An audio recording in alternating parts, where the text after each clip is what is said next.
కార్యం అన్నది మొత్తం మనకు 28 అధ్యాయాల పుస్తకంగా మనకు కనబడుతుంది. దీనిని 3 ప్రధాన భాగాలుగా విభజించుకొని మన ధ్యానాన్ని ప్రారంభించాం. దాంట్లో మొదటి 7 అధ్యాయాలు అన్నది మొదటి ప్రధాన భాగంలో రాసుకున్నాము. దానికి ఒక టైటిల్ రాసుకున్నాము, యెరూషలేములో సంఘము అనే టైటిల్ ఇచ్చి ఆ మొదటి ప్రధాన భాగము ధ్యానం మనం ముగించుకున్నాం. రెండో ప్రధాన భాగం అన్నది 8 నుంచి 12 అధ్యాయాలు. రెండో భాగం అన్నది 8 నుంచి 12 అధ్యాయాలు. దానికి ఒక టైటిల్ రాసుకున్నాము, యోదయ సమరయ దేశాల సంఘము అని. అది కూడా మనం ఆ ధ్యానం కూడా ముగించుకోవడం జరిగింది. ఇక మూడో ప్రధాన భాగం అన్నది 13 నుంచి 28 అధ్యాయాలు. దానికి ఒక టైటిల్ రాసుకున్నాము, అన్యుల దేశాలలో సంఘం, లేదంటే బూది గంధముల వరకు సంఘం, లేదంటే అపోస్తలుడైన పౌలు గారి ప్రయాణాలు అని మనం రాసుకుని ఈ మూడో ప్రధాన భాగంలో మన ధ్యానం వచ్చేసి మరి 15 అధ్యాయాలు ముగించుకున్నాము. ఈరోజు 16వ అధ్యాయాన్ని ప్రారంభించుకున్నాము. అంతేనా? 15 అధ్యాయాలు మనం ముగించుకున్నాము. ఈరోజు 16వ అధ్యాయాన్ని మనం ప్రారంభిస్తున్నాం. 16వ అధ్యాయం అనేది మొత్తం 40 వచనాలు మనకు కనబడుతున్నాయి. 40 వర్సెస్. 16వ అధ్యాయం 40 వచనాలు. దీనిని 6 భాగాలుగా విభజించి మన ధ్యానం కలిగి ఉంటాం. అపోస్తలుల కార్యములు 16వ అధ్యాయం మొత్తం 40 వచనాలు. దీనిని 6 భాగాలుగా మనం విభజించుకుంటున్నాం. దాంట్లో మొదటి 5 వచనాలు అన్నది మొదటి సంగతి, మొదటి భాగం. 16వ అధ్యాయం అపోస్తలుల కార్యములు 16వ అధ్యాయం మొదటి 5 వచనాలు అన్నది మొదటి సంగతి రాసుకున్నాం.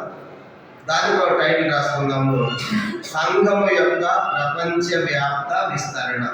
సంఘము యొక్క ప్రపంచవ్యాప్త విస్తరణ మనం రాసుకోవాలి. 16వ అధ్యాయం మొత్తం 40 వచనాలు.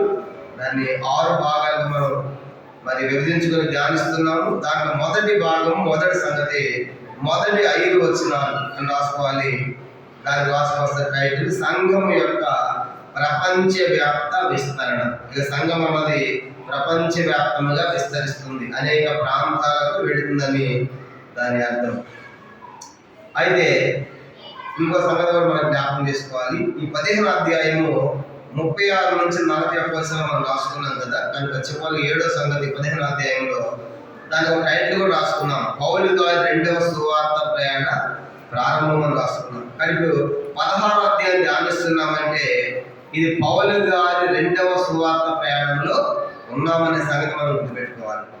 ఈ 2వ సువార్త ప్రయాణంలో ఎవరెవరు ఉన్నారు అని చూసినప్పుడు 2వ సువార్త ప్రయాణంలో ఎవరెవరు ఉన్నారు? 40 వచనం చూడండి. 2వ సువార్త ప్రయాణం అన్నది 15వ అధ్యాయము 40తో ప్రారంభమవుతుంది. 15వ అధ్యాయం 40 వచనం, పౌలు శీలను ఏర్పరచుకొని సహోదరుల చేత ప్రభు కొరకు అప్పగింపబడిన వాడై బయలుదేరి సంఘములను స్థిరపరచు సిరియా కిలికియా దేశముల ద్వారా సంచారము చేయుచున్నాడు. రెండో ప్రయాణంలో 2 టీములు పోతారని గుర్తుపెట్టుకోవాలి. రెండో ప్రయాణంలో 2 టీములు వెళ్తున్నారు. పంపిస్తుంది ఎవరంటే సిరియా దేశంలోని అంత్యోక్య సంఘమే. కాబట్టి ఒకసారి మనం 36 చదువుకుంటే బాగుంటుంది. 36 నుంచి నేను చదువుతాను, గమనించండి. 36 15వ అధ్యాయం 36 వచనం. కొన్ని దినములైన తరువాత ఏ పట్టణములలో ప్రభు వాక్యము ప్రచురపరిచేదము ఆయా పట్టణంలో ఉన్న సహోదరులందరూ తిరిగి వెళ్ళి వారు ఎలా ఉన్నారో మనం చూద్దామని పౌలు బర్నబాతో అని అప్పుడు మార్పు గల యోహాను వెంట పెట్టుకుని పోవడం బర్నబా ఇష్టపడదు.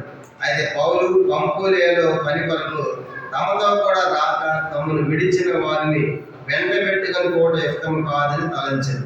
వారిలో తీవ్రమైన వాదం కలిగినందున వారు ఒకరిని విడిచి వేరైపోయేది.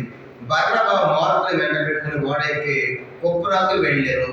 గమనించమంటే పౌలు గారు బర్నబాతో అంటున్నాడు 36 వచనంలో, కనుక మనం ఏ పట్టణంలో వాక్యం ప్రచురించామో వారు ఎలా ఉన్నారో చూసేద్దాం, వాళ్ళ ఆత్మీయమైన స్థితిగతులు ఎట్లా ఉన్నాయో కానీ చూసేద్దామని బర్నబా గారితో పౌలు మాట్లాడుతున్నాడు. దీన్ని ఏమంటారంటే ఫాలో అప్ మినిస్ట్రీ అంటారు. ఒకసారి సువార్త చెప్పిన తర్వాత మళ్ళీ వాళ్ళ దేవుళ్ళను తీసుకొని రావడం, లోపల కలిసిపోకుండా దేవుళ్ళు బలపరచడానికి.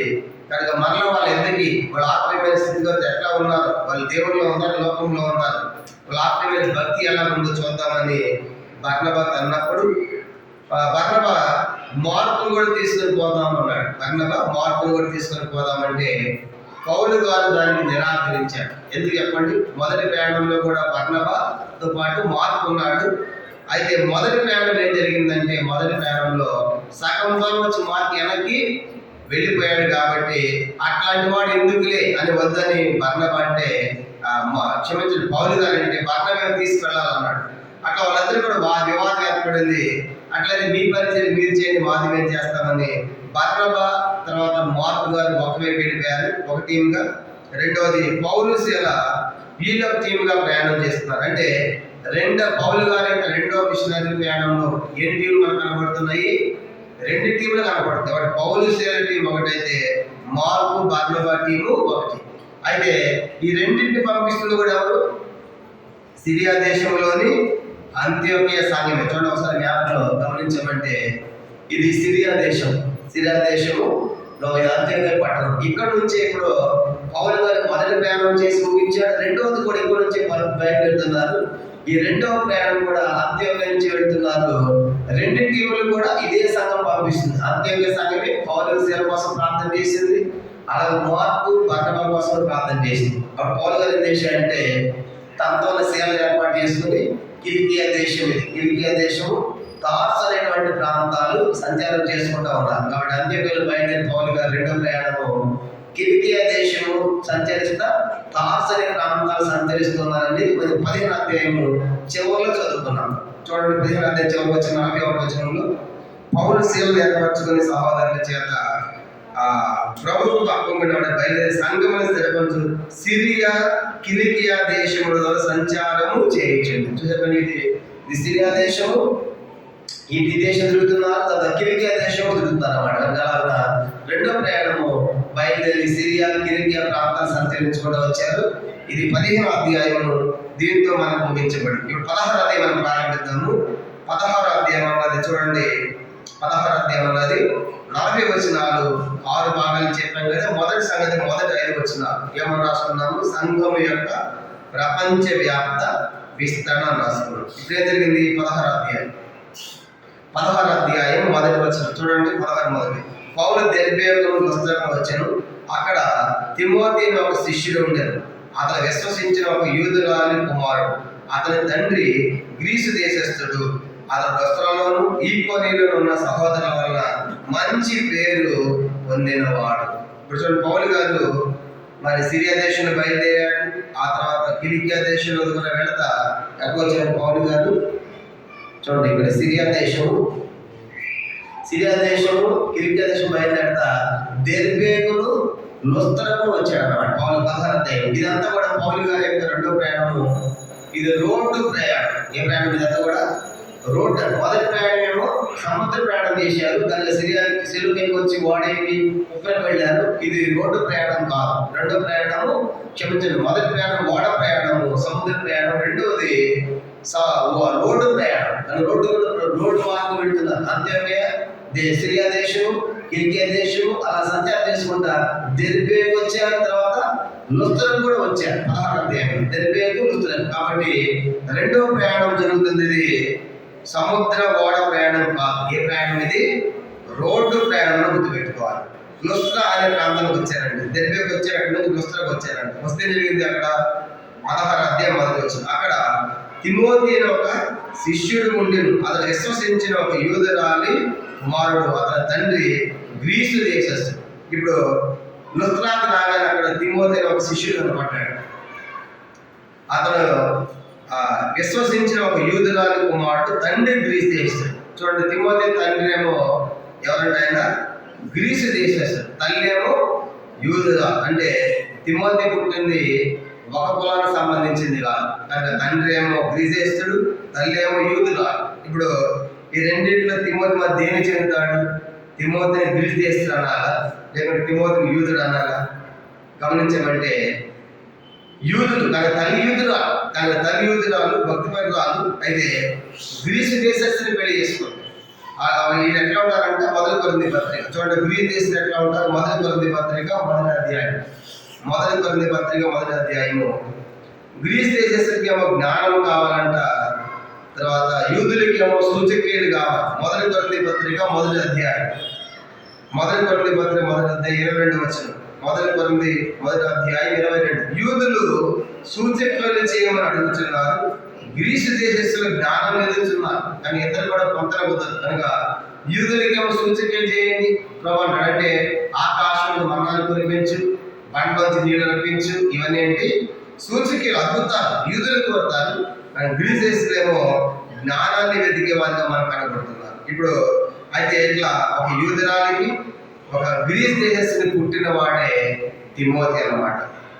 తల్లి యూదురాలు కాబట్టి మనం బైబిల్ అపోస్తలులు చెప్పేటప్పుడే మీకు ఒక సంగతి చెప్పాను. బైబిల్ అపోస్తలుల కార్యాలు యూదులు ఉంటారు, సగం యూదులు ఉంటారు, అన్నిలు ఉంటారని చెప్పాను. కానీ ఇప్పుడు తిమోతి మరి యూదులు కాదు కానీ సగం యూదుడు అనమాట. తిమోతి ఎట్లాంటి వాడు? సగం యూదుడు. సగం యూదుడు అంటే తల్లి యూదురాలు కాబట్టి, తండ్రి గ్రీస్ దేశుడు కాబట్టి తిమోతిని సగం యూదులుగా చెప్పవచ్చు. అంటే సగం యూదులు ఏమన్నారంటే బైబిల్లో సమరయులు అన్నారు. సగం యూదులు ఏమన్నారు? సమరయులు. యూదులు కానీ ఇతర వాళ్ళు పెళ్లి చేసుకున్నప్పుడు వాళ్ళు ఏమన్నారంటే సమరయులు పిలిచేవాడు. అప్పుడు యూదులు ఏం చేస్తారంటే, నిజమైన యూదులు మీరు వేరే వాళ్ళు పెళ్లి చేసుకున్నారు కాబట్టి మీరు మాతో సమానము కాదు అని వాళ్ళు లెక్క చేసేవాడు కాదు. అందుకే యోహాను 4వ అధ్యాయంలో ఒక సమర స్త్రీతో ప్రభు మాట్లాడుతున్నప్పుడు, యూదులమైన నీవు సమర స్త్రీని నన్ను దాహముని కమ్మని ఎలాగూ అడుగుచున్నాడు. అర్థమైంది? యూదులు సమరత సాంగత్యము చేయరు, కానీ యూదులు ఏం చేస్తారంటే మీరు వాళ్ళు కలిసిపోయిన తండ్రితో కానీ మీరు మాకు సమానం కాదని అంతరంగంలో చూసేవాళ్ళు అనమాట. అందుకే వాళ్ళు ఏమన్నారంటే సమరయులు అన్నారు. ఆ తిమోతి ఇప్పుడు ఏం చెప్పండి, తిమోతి ఎట్లాంటి వాడైనా సమరయుడు, సగం యూదులు సమరయుడిగా ఉన్నాడు. అంటే ఇప్పుడు తిమోతి సొంత ఊరు ఏం చెప్పండి? తిమోతి సొంత ఊరు లుస్త్రా. తిమోతి సొంత ఊరు ఏంటి? తిమోతి సొంత ఊరు లుస్త్రా అనే ఊరు. తల్లి ఏమో యూదురాలు, తండ్రి ఏమో గ్రీసు దేశస్థుడు. కానీ తిమోతి సగం యూదుడిగా మనకు కనబడుతున్నాడు. అయితే ఏం జరిగిందంట? 2వ వచనం అపోస్తలుల కార్యములు 16వ అధ్యాయం. అపోస్తలుల కార్యములు 16వ అధ్యాయం 2వ వచనం చూడండి. 16:2. అతడు లుస్త్రలోను ఈకొనియలో ఉన్న సహోదరుల వలన మంచి పేరు పొందినవాడు. తిమోతి ఏముందంట? లుస్త్రలో ఈకొనియలో కూడా మంచి పేరు ఉంది. మంచి పేరు అంటే తిమోతి మంచి పేరు అంటే మంచి సాక్ష్యం కలిగిన వాడు. కనుక ఆ మంచి పేరు అంటే ఏదో ఇతరులకు సహాయం చేసిన కొన్నిసార్లు వాడు ఆ సార్ చాలా మంచివాడు సార్ అంట. కనుక డబ్బులు ఇచ్చి కొనే మంచితనం కాదు. మంచి పేరు అంటే మంచి సాక్ష్యాన్ని కలిగిన వాడుగా మనకు కనబడతాడు. అయితే తిమోతి తల్లి యూదురాలు చెప్పుకున్నాం కదా. తిమోతి తల్లి పేరు బైబిల్లో రాయబడింది. తిమోతి పత్రిక 2వ తిమోతి పత్రిక చూడండి. తిమోతి తల్లి గురించి మనం చూసినప్పుడు 2వ తిమోతి పత్రిక తిమోతి అతను మంచి పేరు పొందడానికి అతడు తల్లి దగ్గర పెరిగాడు. 2వ తిమోతి పత్రిక 1వ అధ్యాయం 3-5 వచనాలు. 2వ తిమోతి పత్రిక 1వ అధ్యాయం 3-5 వచనాలు కలిసి నేను చదువుతున్నాను.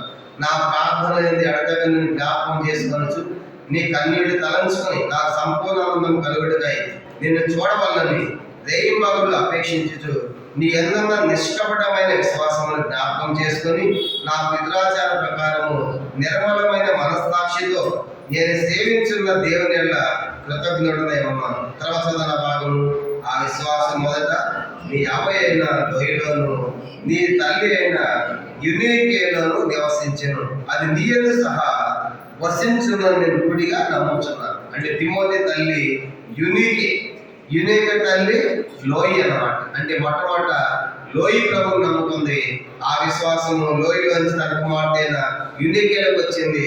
యునీకేలో ఉన్న విశ్వాసము తిమోతిలోకి వచ్చింది. కానీ ఇప్పుడు తిమోతి కుటుంబము భక్తి కలిగిన కుటుంబము. తల్లి యునీకే, వాళ్ళ అవ్వ లోయి, వీళ్ళంతా కూడా భక్తి పొదలుగా మనకు కనబడుతున్నారు. అందుకే తిమోతికి మంచి పేరు రావడం అంటే తిమోతి ఎట్లా పెంచారంట?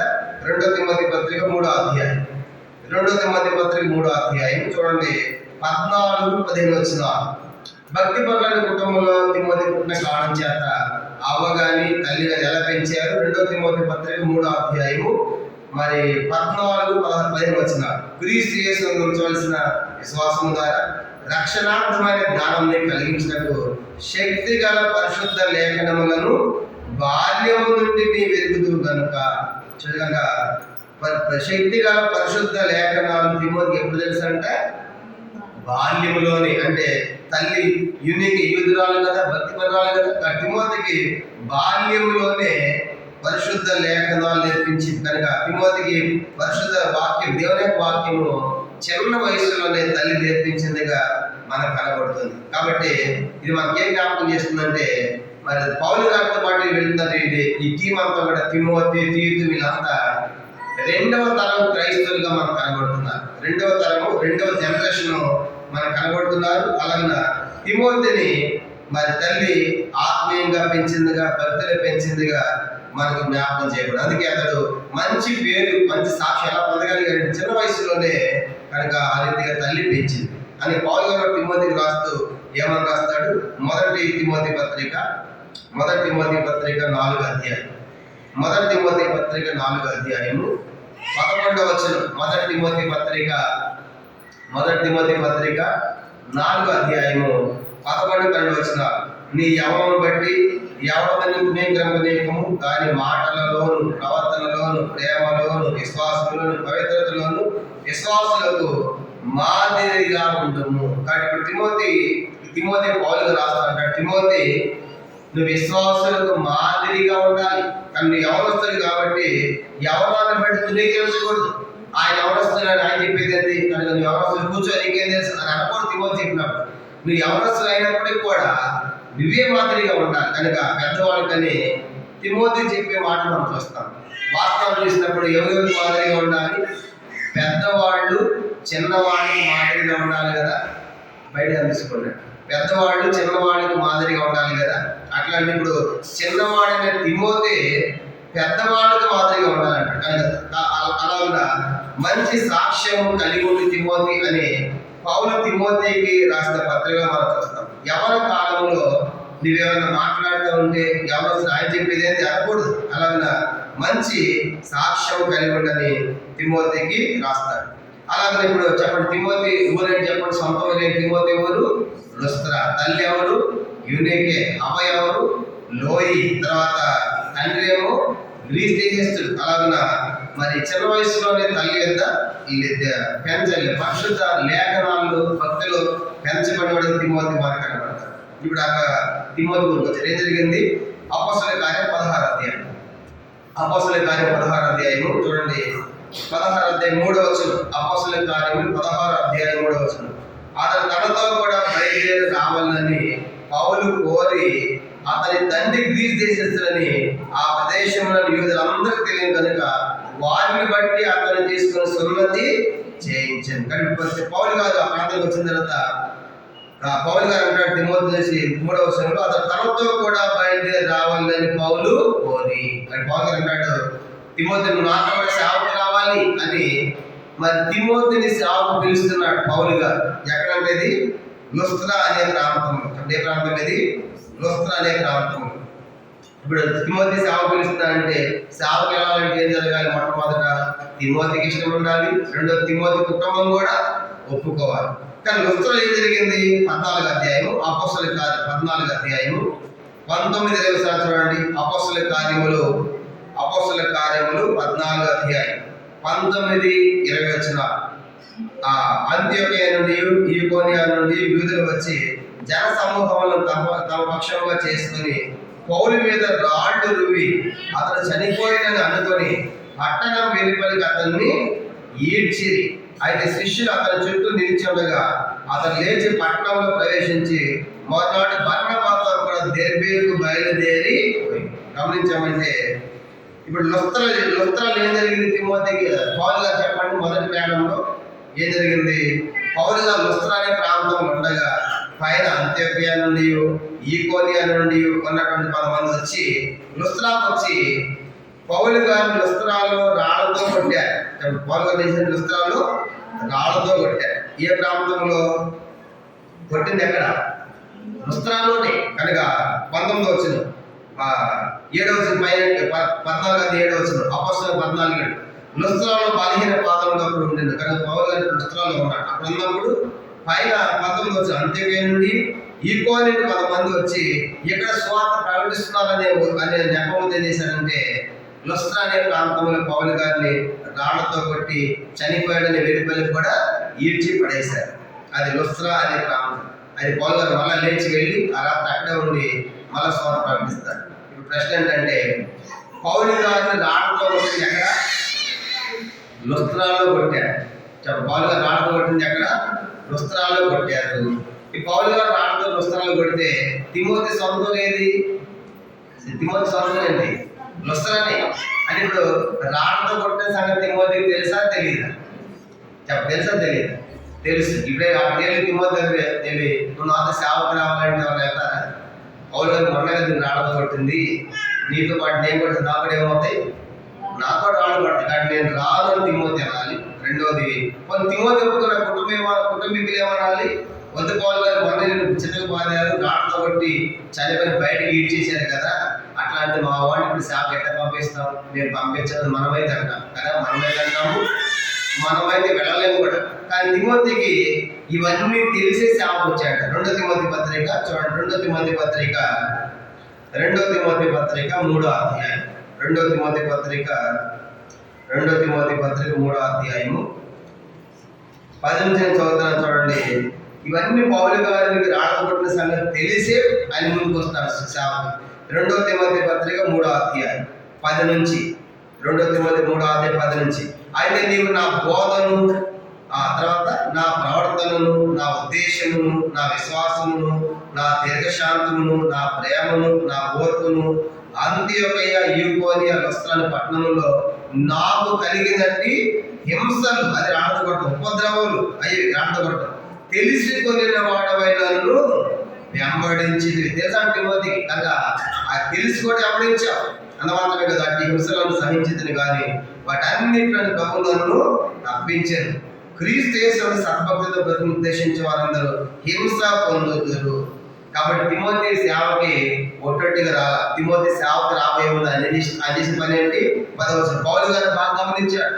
పౌలు గారి బోధ, పౌలు గారి ప్రవర్తన, పౌలు గారి ఉద్దేశము, పౌలు గారి విశ్వాసము, ఆయన దీర్ఘశాంతము, ఆయన ప్రేమ, ఆయన ఓర్పు, ఇవన్నీ కూడా పౌలు గారిని బాగా క్షుణ్ణంగా గమనించి తర్వాత అంత్యొక, యూకోనియ, లుస్త్రా పట్టణాల్లో కూడా హింసలు ఉపద్రవాలు కలిగినప్పుడు రాళ్ళతో కొట్టిన సంగతి తెలుసుకున్న వాడవే నన్ను వెంబడించే తిమోతి.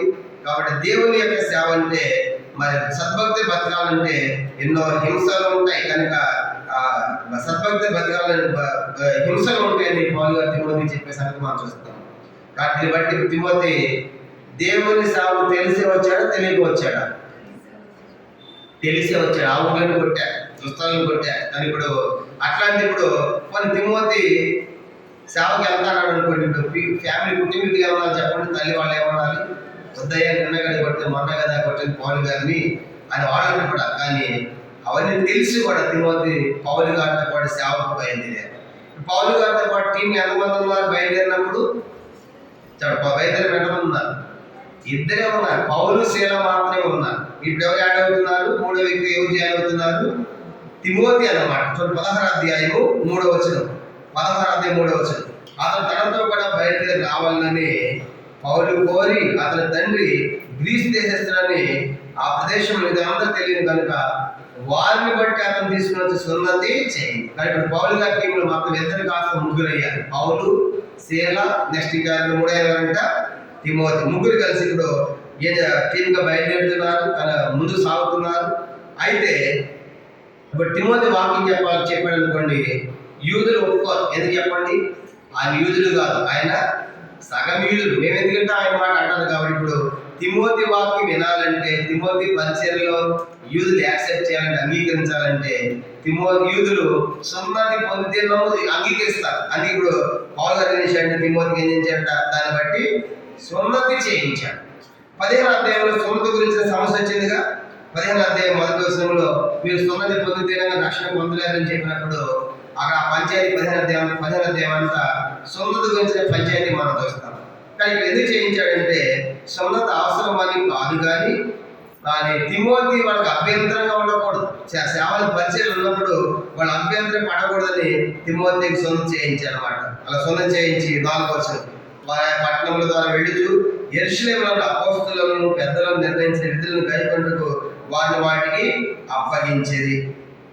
కనుక సంఘములు విశ్వాసమును స్థిరపడి అనుదినము లెక్కకు విస్తరించుచుండెను. ఆ సంఘం అన్నది సంఘము కాదు, సంఘములు,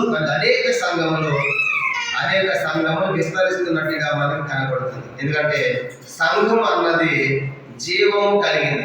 సంఘం అంటే కనుక జీవము కలిగింది. ఇప్పుడు జీవం అన్న మొక్క దినడానికి ఏమవ్వాలి? ఎదగాలన్నమాట. సంఘం కూడా అంతే, సంఘం కూడా జీవము కలిగింది. కాబట్టి ఈ దినదినానికి ఈ సంఘం విస్తరించాలి. అందుకే మొదటి శతాబ్దంలో సంఘములు విస్తరిస్తున్న కారణం సంఘము మరి జీవము కలిగిందిగా మనం చూస్తాం. దీంట్లో 16వ అధ్యాయంలోని మొదటి సంగతి ముగించుకున్నాము. మొదటి 5 వచనాలు సంఘం యొక్క ప్రపంచవ్యాప్త విస్తరణ అన్నది మనం ముగించాము. ఇక రెండో సంగతి అపోస్తలుల కార్యం 16వ అధ్యాయం 6 నుంచి 10 వచనాలు. అపోస్తలుల కార్యములు 16వ అధ్యాయము 6 నుంచి 10 వచనాలు రెండవ సంగతిగా రాసుకున్నాం. దానికి ఒక టైటిల్ రాద్దాం, మాసిదోనియాకు ప్రయాణం. అపోస్తలుల కార్యములు 16వ అధ్యాయం 6 నుంచి 10 వచనాలు రెండవ సంగతి మాసిదోనియాకు ప్రయాణం అని రాసుకోవాలి. మాసిదోనియాకు ప్రయాణం. పౌలు గారు ఏ ఊర్లో ఉన్నారు? లుస్త్రా. చూడండి మనం గమనించామంటే పౌలు గారు ఈ లుస్త్రా, దెర్బే, లుస్త్రా అనే ప్రాంతాల్లో ఉన్నారు. అంత్యోక్యలో బయలుదేరారు, కిలికియా దగ్గర సంచరించి దెర్బేకి వచ్చారు, లుస్త్రా, తిమోతి ఊరు వచ్చారు. ఇలా వాళ్ళు ప్రయాణం చేసుకుంటా మాసిదోనియా దేశంలో అనుకుంటున్నారు. ఏ ప్రాంతం అంట? మాసిదోనియాకు ప్రయాణం. ఎక్కడి నుంచి? లుస్త్రా నుంచి ఇలా రోడ్డు మార్గం మీద అంతా మాసిదోనియా అనేటువంటి దేశం వెళ్ళాలని వాళ్ళు తిరుగుతాడే మనం చూస్తాం. మాసిదోనియాకు ప్రయాణం రాసుకోవాలి. మధ్యలో ఏం జరిగింది? 16వ అధ్యాయం 6వ వచనం, ఆసియాలో వాక్యం చెప్పకూడదని పరిశుద్ధాత్మ వారి ఆటంకపరిచినందున వారి కుకిరియా, గలతీయ ప్రదేశముల ద్వారా వెళ్ళి మూసియా దగ్గరకు వచ్చి బితూనియా వెళ్ళడానికి ప్రయత్నం చేసింది, కానీ యేసు యొక్క ఆత్మ వారిని వెళ్ళనీయలేదు. చూసారా? ఆసియాలో వాక్యం చెప్పకూడదు. ఆసియా అనగా మనకు ఆసియా ఖండం, కానీ ఆ దినాలు ఆసియా అంటే ఖండముగా. చూడండి, ఆసియా అంటే ఇది ఒక రాష్ట్రం కనబడుతుంది. ఆసియా ఇది రోమా సామ్రాజ్యంలో ఆసియా అన్నది ఒక రాష్ట్రం అన్నమాట. ఆ రాష్ట్రం కాబట్టి ఆ దినాల్లో వాళ్ళు ఈ ఆసియా వెళ్ళి ప్రయత్నం చేస్తున్నారు. ముస్తార నుంచి ప్రయత్నం చేసి త్రోయ అనేటువంటి ప్రాంతాలకు వచ్చారనమాట. కనుక త్రోయకు వచ్చి మనం చూస్తాం. అయితే యేసు ఆత్మ వాళ్ళు అటు వెళ్ళలేదండి. వాళ్ళు కుకిరియా, ఈ గలతీయా ఈ ప్రాంతాలకి వెళ్ళాలని ప్రయత్నం చేసినప్పుడు కుకిరియా, గలతీయ ప్రదేశం దగ్గర వెళ్ళారంట. మూసియా దగ్గరకు వచ్చినప్పుడు బితూనియా వెళ్ళడానికి ప్రయత్నము చేసి, చూడండి మూసియా మనకు కనబడుతుంది కదా, మూసియా. కనుక ఈ మూసియా నుంచి బితూనియాకి వెళ్ళాలని ప్రయత్నం చేస్తున్నారు. మూసియా నుంచి బితూనియాకి వెళ్ళాలని ప్రయత్నం చేస్తున్నారంటే దేవుడు మూసియా నుంచి బితూనియా కాదు, మీరు మాసిదోనియాకి వెళ్ళాలి అని దేవుడు యొక్క దేవుడు వాళ్ళ రూట్ పై మారుస్తున్నాడు. వాళ్ళ మూసియా నుంచి బితూనియాకి పోవాలని ప్రయత్నం చేసినప్పుడు దేవుడు లేదు, మీరు పోవాల్సింది మాసిదోనియా అని దేవుడు వాళ్ళు ఆపుతారు అనమాట. చూడండి, అపోస్తలుల కార్యం 16వ అధ్యాయం 7వ వచనం, యేసు యొక్క ఆత్మ వారిని వెళ్ళనీయలేదు. ఎక్కడికి వెళ్ళలేదు? బితూనియాకు వెళ్ళాలని, బితూనియాకి వెళ్ళాలని ప్రయత్నం చేసి యేసు యొక్క ఆత్మ ఆపిందనమాట. ఎందుకు? 8వ వచనం, అంతటి వారు మూసియాను దాటిపోయి త్రోయకు వచ్చేది. చూసారా? కాబట్టి త్రోయ ఎక్కడ ఉందంట? త్రోయ. కాబట్టి వాళ్ళు ఆసియా నుంచి, మూసియా నుంచి తర్వాత బితూనియాకి వెళ్ళాలనుకున్నారు. దేవుడు వద్దని చెప్పేసి అక్కడి మూసియా నుంచి ఇప్పుడు త్రోయ అనే ప్రాంతానికి వచ్చారు. వాళ్ళు మూసియా నుంచి త్రోయ అనే ప్రాంతానికి వచ్చేట్టుగా మనం చూస్తాం. అప్పుడేం జరిగింది? త్రోయలో 9వ వచనం, అప్పుడు మాసిదోనియా దేశస్తుడు నిలిచి, నీవు మాసిదోనియాకి వచ్చి మాకు సహాయం చేయమని తనను వేడుకొనుతున్నట్టు రాత్రి పౌలునకు దర్శనము కలిగింది. అతనికి ఆ దర్శనం కలిగినప్పుడు వారికి సువార్త ప్రకటించడానికి దేవుడు మమ్మల్ని పిలిచి ఉన్నాడని మేము నిశ్చయించుకొని వెంటనే మాసిదోనియాకు బయలుదేరి యత్నము చేసి తిని. గమనించమంటే చూడండి, పౌలు గారు ఈ త్రోయ అనే ప్రాంతానికి వచ్చినప్పుడు, చూడండి త్రోయ, పౌలు గారు ఈ త్రోయ అనే ప్రాంతంలో ఉన్నప్పుడు ఒక దర్శనం వచ్చింది. త్రోయలో ఉన్నప్పుడు ఏమైనా దర్శనం వచ్చింది? త్రోయలో ఈ మాసిదోనియా దేశస్తుడు నిలబడి మాకు సహాయం చేయండి అని ఆ దర్శనం త్రోయలో ఉన్నప్పుడు పౌలు గారికి వచ్చింది అనమాట. అప్పుడు పౌలు గారు అనుకున్నాడు, అంటే దేవుడు మళ్ళీ ఎక్కడ వెళ్ళమంటున్నాడు? మాస్తోనికి వెళ్ళమంటున్నాడు, అకస్మాత్ ప్రకటించబడున్నాడు. దర్శనం వచ్చిందని పౌలుకి అర్థమైపోయింది. వాడు ఇప్పుడు త్రోయ్ నుంచి ఇట్లా సముద్రానికి, తర్వాత నైపోలియా, ఫిలిప్పి, అంఫిఫోలి ఈ పట్టణాలు దాటుకుంటా మాసిదోనియాకు వాడు ఇప్పుడు వెళ్ళాలన్నమాట. వాస్తవానికి వాళ్ళు లుస్త్రా నుంచి ఎక్కడికి వచ్చారు? ఆసియాకు వచ్చారు. దేవుడు ఆసియాలో ఆకి చెప్పొద్దన్నాడు. వాళ్ళ ఆసియా నుంచి మూసియాకు వచ్చి బిద్దుని వెళ్ళాలనుకున్నారు, కానీ వీడు వెళ్ళొద్దన్నా. దేవుడు వెళ్ళొద్దన్నప్పుడు ఆపి వాళ్ళ ఆసియా నుంచి త్రోయికి వచ్చారు. ఈ త్రోయిలో ఒక దర్శనం వచ్చింది. మాతోనే చేసి నిలబడి మాకు సహాయం చేయండి అన్న దర్శనం పౌలు వచ్చినప్పుడు వాళ్ళ త్రోయి నుంచి దేవుడు మాతోనే వెళ్ళమంటున్నాడు అనేటువంటిది వాళ్ళకి అర్థమైంది. మాస్తోని పోవాలంటే చూడండి, త్రోయ, సముద్రాకి, నైపోలి, ఫిలిప్పి, అంఫిఫోలి పట్టణాల మీదుగా మాస్తోని రావాలన్నమాట. అలాగే వాళ్ళు మరి మాస్తోనియా ప్రాంతానికి సువార్తకు వెళుతున్నారు. 10వ వచనం, అపోస్తలుల కార్యం 16వ అధ్యాయం 10వ వచనం. అతనికి దర్శనం కలిగినప్పుడు వారికి సువార్తను ప్రకటించడానికి దేవుడు మమ్మల్ని పిలిచి ఉన్నాడని మేము నిశ్చయించుకొని వెంటనే మాసిదోనియాకు బయలుదేరి యత్నము చేసింది. కానీ వాళ్ళు త్రోయ్ నుంచి ఎక్కడ పోతారంటే వాళ్ళు మాసిదోనియా.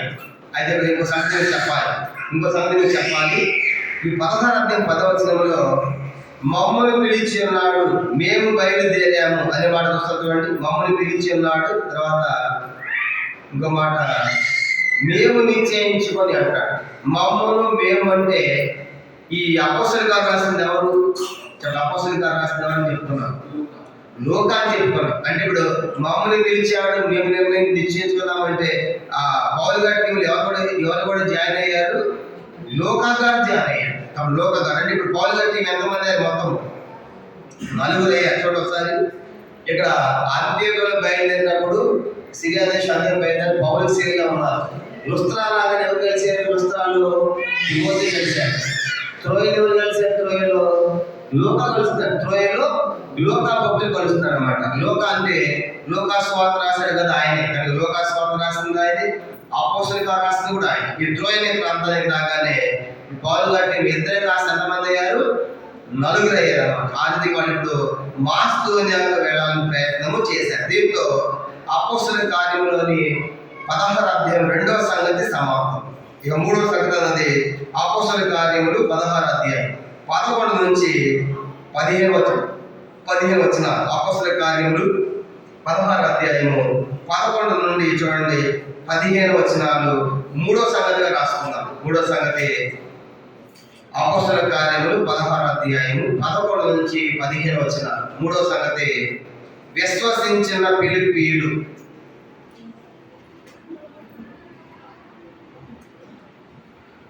రాసుకోవాలి. విశ్వసించిన ఫిలిప్పీయులు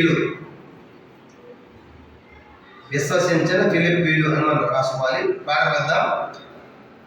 16వ అధ్యాయం 3వ సంగతి 11 నుంచి 15 వచనాలు. విశ్వసించిన ఫిలిప్పీయులు. 11వ వచనం. కాబట్టి మేము త్రోయను విడిచి ఓడెక్కి తిన్నగా సముద్రాకేకును మరునాడు నైపోలికి, అక్కడ నుండి ఫిలిప్పీకి వచ్చి తిని. చూసారా? కాబట్టి వాడు త్రోయ్ నుంచి ఎక్కడ పోతాడు? త్రోయ్ నుండి ఓడెక్కారంటే, త్రోయలో ఓడెక్కి తిన్నగా సముద్రాకేకి వచ్చారు. అక్కడ నుంచి మరునాడు నైపోలికి వచ్చారు. అక్కడ నుంచి ఫిలిప్పీకి వచ్చారు. మ్యాప్లో చూడండి ఒకసారి. మ్యాప్లో ఇది త్రోయ్ అన్నమాట. త్రోయలో ఓడెక్కారు. ఈ త్రోయలో ఓడెక్కి సముద్రానికి వచ్చారు. సముద్రానికి నైపోలికి వచ్చారు. నైపోలి నుంచి ఈ ఫిలిప్పి అనే ప్రాంతానికి వచ్చారు అన్నమాట. ఏ ప్రాంతానికి చెప్పంటారు? ఫిలిప్పి. త్రోయలో ఓడెక్కి ఈ సముద్రం దాటి సముద్రానికి వచ్చి, సముద్రానికి నైపోలికి వచ్చి, నైపోలి ఫిలిప్పికి వచ్చారు. ఇంకో సంగతి ఏంటంటే ఇదంతా కూడా యూరప్ ఖండము. ఇదంతా ఏ ఖండము? యూరప్ ఖండం. అంటే వేరే ఖండానికి సువార్త వెళుతుంది. ఏ ఖండం అంతా కూడా యూరప్ ఖండం, ఐరోపా ఖండం. కాబట్టి యూరప్ ఖండానికి సువార్త వెళుతుంది అనమాట. అది ఖండం యూరప్ ఖండము, దేశము మాసిదోనియా, వాళ్ళని పట్టణము ఫిలిప్పి అనే పట్టణం. చూడండి, ఇది యూరప్ ఖండము, ఇదేమో మాసిదోనియా దేశము, వాళ్ళందరూ పట్టణప్పుడు ఫిలిప్పి అనే పట్టణానికి వచ్చారనమాట. యూరప్ ఖండము, మాసిదోనియా దేశము, ఫిలిప్పి అనే పట్టణం అన్నమాట. మన ఖండము ఆసియా ఖండము, తర్వాత భారతదేశము, తర్వాత హైదరాబాద్ పట్టణం లాగా అది యూరప్ ఖండము దేశం మాస్తు అనే పట్టణం ఫిలిపికి వచ్చారంట. ఫిలిపికి ఏం జరిగింది? 12వ వచనం, అపోస్తల కార్యములు 16వ అధ్యాయము 12వ వచనం చూడండి. మాస్తోనియా దేశంలో ఆ ప్రాంతంలో అది ముఖ్య పట్టణము రోమీల ప్రవాస స్థానమునై ఉన్నది. మేము కొన్ని దినములు ఆ పట్టణంలో ఉంటిమి. వాళ్ళు ఏ పట్టణంలో ఉన్నారు? ఫిలిపి పట్టణంలో ఉన్నారు. అంటే ఏ పట్టణంలో వాళ్ళు? ఫిలిపి. కనుక దేశమేమో మాస్తోనియా దేశం, ఖండమేమో యూరప్ ఖండం. యూరప్ ఖండంలో మాస్తోనియా దేశంలో ఫిలిపి అనే పట్టణంలో వాళ్ళు ఉన్నారన్నమాట. అయితే ఆ ఫిలిపి అనే పట్టణము రోమీలోకి ఇది ప్రవాస స్థానం అంట. ఫిలిపి పట్టణం రోమీలకి ఎట్లాంటిది? ప్రవాస స్థానం. అంటే అందరూ చూడండి, ఇక్కడ ఇది రోమా సామ్రాజ్యం. రోమా కనబడేది రోమా సామ్రాజ్యంలో చాలా మంది మరి ఆఫీసర్లు పనిచేసేవాళ్ళు, రిటైర్డ్ అయిన వారందరూ కూడా తీసుకొచ్చి ఈ ఫిలిపి పట్టణంలో పెట్టేవాడు. రోమా సామ్రాజ్యంలో ఉద్యోగులుగా ఉండి, కనుక ఆఫీసర్స్ గా ఉండి రిటైర్డ్ అయిన వారందరూ కూడా ఈ ఫిలిపి పట్టణంలో పెట్టేవాళ్ళు అన్నమాట రోమి. కానీ రోమా సామ్రాజ్యంలో మరి రిటైర్డ్ అయినటువంటి ఆఫీసర్స్ అందరూ ఏ పట్టణంలో ఉండేవాడు? ఫిలిపి పట్టణం. అది రోమిల ప్రవాస్థానం అంటే చాలా ప్రాముఖ్యమైనది. అలాగే వాళ్ళు రోమా సామ్రాజ్యంలో పనిచేసిన ఉద్యోగస్తులు, ఎంప్లాయీస్ అందరూ కూడా రిటైర్మెంట్ అయిన తర్వాత ఫిలిపి పట్టణంలో పెట్టేవాడు. వాళ్ళకి ఎలాంటి పన్నులు కట్టాల్సిన అవసరం లేదు, కనుక ట్యాక్స్ కట్టాల్సిన అవసరం లేదు, కనుక అన్ని కూడా ఫ్రీ అనమాట. అందుకే అది చాలా ఉన్నతమైన పట్టణంగా మనం చూస్తాం. కాబట్టి అందుకే ఫిలిపి పట్టణంలో ఉండడం అంటే చాలా సంతోషంగా ఉండేవాడు. కనుక ఇంకో మాట చెప్పాలంటే అది రోమా పౌరసత్వం ఉన్నటువంటి ప్రాంతం, కానీ రోమా పౌరసత్వం కూడా ఉంది అని సంతోషించేవాడు అనమాట. అంటే పౌరు ఫిలిపి పత్రిక రాస్తూ అంటాడు కదా, ఓ ఫిలిపిల మన పౌరసత్వము పరలోకమందు ఉంది, దాని మీద సంతోషించండి. కనుక మాకు రోమా పౌరసత్వం ఉందని మీరు ఆశ్చర్యపడవద్దు. కనుక రోమా పౌరసత్వము ఈ భూ సంబంధమైంది, మన పౌరసత్వం పరలోకమందు ఉండాలని పౌలు చెప్పేది చూస్తాం. మనం కూడా చూడండి, కొన్నిసార్లు మా అబ్బాయి అమెరికా ఉన్నాడు, ఆస్ట్రేలియా ఉన్నాడు, ఆ గ్రీన్ కార్డు వచ్చిందని అక్కడ పౌరసత్వం ఉంది అంటారు. కనుక అమెరికాలో పౌరసత్వం ఉంటే చాలా మంది సంతోషం. కనుక కానీ అమెరికా పౌరసత్వమైన, భారతదేశ పౌరసత్వమైన ఈ భూ సంబంధమైనవి. మన పౌరసత్వం ఎక్కడ ఉండాలి? పరలోకం ఉండాలి. ఇప్పుడు పౌలు గారు టీం అంతా, పౌలు గారు, సీల, తిమోతి, తర్వాత లోక, నలుగురు కూడా ఫిలిప్పి అనే ప్రాంతానికి వచ్చారు, పట్టణానికి వచ్చారు. 12వ వచనం, కొన్ని దినములు మేము అక్కడ పట్టణంలో ఉంటుంది. కొన్ని దినాలు ఉన్నారు, అయితే ఆడ సమాజ మందిరం లేదు. ఏం జరిగిందంట? 11వ వచనం, 16వ వచనం, విశ్రాంతి దినమున గవని దాటి నదీ తీరమున ప్రార్థన జరుగునుకొని అక్కడికి వచ్చి కూర్చుండి కూడొచ్చిన స్త్రీలతో మాట్లాడుచుంటిమి. ఆ లూదియాను దైవ స్త్రీ వినిచుండెను. ఆమె ఓతారం కోడిని అమ్ము తుయితైర పట్టణస్థురాలు.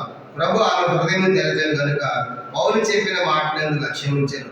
ఆమె ఇంటి వారు బాప్తిసం పొందినప్పుడు ఆమె, నేను ప్రభు నందు విశ్వాసం కలదానని మీరు ఎంచితే నా ఇంటికి వచ్చి ఉండుడని వేడుకను మమ్మల్ని బలవంతము చేసి. పౌలు గారు ఇప్పుడు ఆ ఫిలిపి పట్టణం వెళ్ళినప్పుడు ఆడ సమాజ మందిరం లేదు. సమాజ మందిరం లేకపోతే మరి ఆ దినాలు ఏం చేసేవాళ్ళు? సమాజ మందిరం లేకపోతే దేవుని కోసం ధ్యానం చేయాలంటే గుహలకి, కొండలకి తపస్సులు చేసేవాళ్ళు కూడా మునీశ్వరులు. అలాగా దేవుని పేరట ధ్యానాల కోసం సముద్ర తీరాలు, కొండ ప్రాంతాలకు వెళ్ళేవాడు. అలా నదీ తీరానికి వెళ్తే కొంతమంది స్త్రీలు అక్కడ ఉన్నారంట. కొంతమంది స్త్రీలు ఉన్నారు కాబట్టి వీళ్ళంతా స్త్రీలే కదా, స్త్రీలతో ఏం మాట్లాడతాంలే అని పౌలు అనుకోవాలి. అంటే కొన్నిసార్లు స్త్రీలు కూడా చెప్పాలి, కనుక స్త్రీలు కూడా స్వాత ప్రకటిస్తారు. ఎందుకంటే సమర స్త్రీ చూడండి, సమర స్త్రీ ఒక్క సమర స్త్రీ స్వాత చెప్తే ఆమె పోయి ఊరు మొత్తాన్ని తీసుకుని వచ్చారు. సుఖాల ఊరు మొత్తం కూడా ప్రభుని నమ్మారు. వాళ్ళు ఏమన్నారు? అమ్మ నువ్వు చూడటం కాదు, మా మటుకు మేము విన్నాం, నిజంగా ఈ లోక రక్షకులని ఆ గ్రామం నమ్మే. ఒక సమర స్త్రీ ద్వారా గ్రామంతా నమ్మే. అందుకే ఇప్పుడు స్త్రీలు ఏం మాట్లాడటం అనుకోలేదు, కానీ స్త్రీలు కూడా వాక్యం చెప్తాను పౌలు గారు. వాక్యం చెప్తుంటే ఏం జరిగిందంట? 14వ వచనం, అప్పుడు లూదియాను దైవభక్తి ఒక స్త్రీ వినిచుండెను. ఆమె ఓదారంగు కూడి అమ్ము తుయితైర పట్టణస్థురాలు. ఇప్పుడు ఆ నదీ తీరాన పౌలు వాక్యం చెప్తున్నప్పుడు చాలా మంది స్త్రీలు ఉన్నారు. అయితే ఆమె ఒక స్త్రీ ఉంది, ఆమె పేరు ఏంటంటే లూదియా అంట. ఆమె దైవభక్తి కలిగింది, ఓదారంగు కూడి నమ్ముతుంది. అయితే ఆమె సొంతూరు ఫిలిపి కాదంట. చూడండి, ఆమె సొంతూరు ఈ ఫిలిపి పట్టణం కాదు. సొంతూరు ఏంటంట? తుయితైర పట్టణం. ఆమె సొంత పట్టణం ఏంటి? తుయితైర, కానీ వ్యాపారం కోసం అక్కడ ఎక్కడ పోయింది? ఫిలిపికి పోయింది అనమాట. గోదావరి కూడా అమ్మడానికి వ్యాపారం కోసం తుయితైర నుండి ఫిలిపి పట్టణం వచ్చి వ్యాపారం చేస్తా ఉంది. సొంత ఊరైతే ఆమె తుయితైర, కానీ ఇప్పుడు ఆమె వ్యాపారం ఎక్కడ చేస్తా ఉంది? ఫిలిప్పీలో చేస్తాం. ఫిలిప్పీల పట్ల వ్యాపారం చేస్తా ప్రాంతంకి వచ్చింది. ఆమె ఎంత భక్తుందో చూడండి. దేశ ప్రాంతం పోయి కూడా ఆమె ప్రార్థన మానకుండా ప్రార్థన కోసము దేవుని కోసం వెళ్ళినట్టుగా మనం వస్తాం. అలా వెళ్ళింది. పౌలు వాక్యం చెప్తా ఉంటే ఆమె వాక్యం ఉంది. ప్రభు ఆమె హృదయాన్ని తెరిచాడు. ఆమె హృదయం ప్రభు తెరిచాడు. పౌలు చెప్పిన మాటలంతా ఆమె లక్ష్యం ఉంచింది. అంటే ఆ మార్పు పొందింది. దేవుని యొక్క వాక్యం ఉంది. ఆ మార్పు పొందింది కనుక వచ్చిన స్త్రీలలో లుది అనేటువంటి స్త్రీ యేసు ప్రభువుని నమ్మిన స్త్రీగా మనకు కనబడుతుంది. యూరప్ ఖండంలో మాస్కోనియా దేశంలో ఫిలిప్పి పట్టణంలో మొట్టమొదటిగా ప్రభువు నమ్ముకున్న స్త్రీ ఎవరు చెప్పండి? లుదియా. కానీ ఇప్పుడు ఆమె నమ్మిన ఆమె ఏం చేసింది? 15వ వచనం, ఆమె ఇంటి వారు బాప్తిసం పొందినప్పుడు ఆమె నేను ప్రభువు నందు విశ్వాసం కలదని నిలిస్తే నా ఇంటికి వచ్చి ఉండండి వేడుక మనం బలవంతము చేశాం. కానీ ఇప్పుడు ఆమె ఒకటి బాప్తిసం మొదలేదంట. ఏం చేసిందంటే ఆమె ఇంటి వారందరూ ఇప్పించింది బాప్తిసం. అని చూడండి, ఇంటి వారి రక్షణ కోసం ఆమె ఎంత క్రయం చెల్లించింది. నేను రక్షణ పొందాను, మరి నా పిల్లల సంగతి వారు దేవరాజు వెళ్ళాలి కదా అని ఇంటి వారందరూ కూడా వాక్యం చెప్పించింది, వారికి బాప్తిసం ఇప్పించింది. కనుక ఆమె అదిగా రక్షణపరమైన భారం, ఇంటి వారి రక్షణపరమైన భారము ఆమెను మనకు కనబడుతుంది. అలాగే వాళ్ళు బాప్తిసం ఇప్పించిన తర్వాత ఏమంటుంది? నా ఇంటికి వచ్చి ఉండని వేడుకను మమ్మల్ని బలవంతము చేశారు. కాబట్టి జనరల్ మనం కూడా కొన్నిసార్లు అన్న మా ఇంటి కూడా ప్రార్థన కంటాం, నిలబడుతుంది నిజంగా వచ్చారన్నా అంటాం. అంటే అట్ట పిలిచేది కాదు ఇవి. అదిగా ఏం చేస్తారు? బలవంతం చేస్తున్నారు. దాంట్లో అర్థం ఏంటి? తప్పనిసరిగా మీరు మా ఇంటికి రావాలి, మా ఇంట్లో భోజనం తినాలి, మా ఇంట్లోనే ఉండండి, ఇక్కడ సేవ చేయండి అని ఆమె అడిగింది. ఎవరామె చెప్పండి? ఎవరామె? లుది. సొంత పట్టణం ఉంది అది కాదు. ఆ పట్టణం తుయితారు, కానీ ఆమె బహుశా కిరాయికి ఉందో తెలియదు, తన రెండో తెలియదు. కనుక ఆమె ఎంతమంది సేవకులు పిలిచింది? చెప్పండి. 4 సేవకులు పిలిచింది. పౌలు, శీల, తిమోతి, లోక 4 సేవకులకి భోజనం పెట్టాలి. ఆమె వ్యాపారానికి పోవాలి, రోజు మళ్ళీ వ్యాపారం అమ్ముకోవాలి. ఇప్పుడు వాళ్ళు కూడా తెలిసినోడు ఎవరు ఉన్నారు అక్కడ? పౌలు గారికి తెలిసినోడు ఎవరు లేదు. ఈమె మొట్టమొదటి ప్రభువుని నమ్ముతుంది. కనుక ఆమె బలవంతం చేసి మీరు మా ఇంట్లో ఉండాలంటే ఈ 4 సేవకులు ఇంట్లో పెట్టుకుని సేవ చేయించింది. కనుక ఆమె లుదియాగా మనకు కనబడుతుంది. ఆమెలో ఎంత సమర్పణ, ఎంత భారం ఉందో మనకు అర్థమవుతుంది. అందుకు ఒక వ్యాపారంలో కూడా మనం ఏం చేస్తాం చెప్పి మనమైతే ఏమనుకోవద్దన్నా, కనుక మాకు వ్యాపారం ఉంది, కనుక మాకు డ్యూటీ ఉంది, కనుక మేము చూసుకోలేము, ఎక్కడ ఉన్నాము లేదు.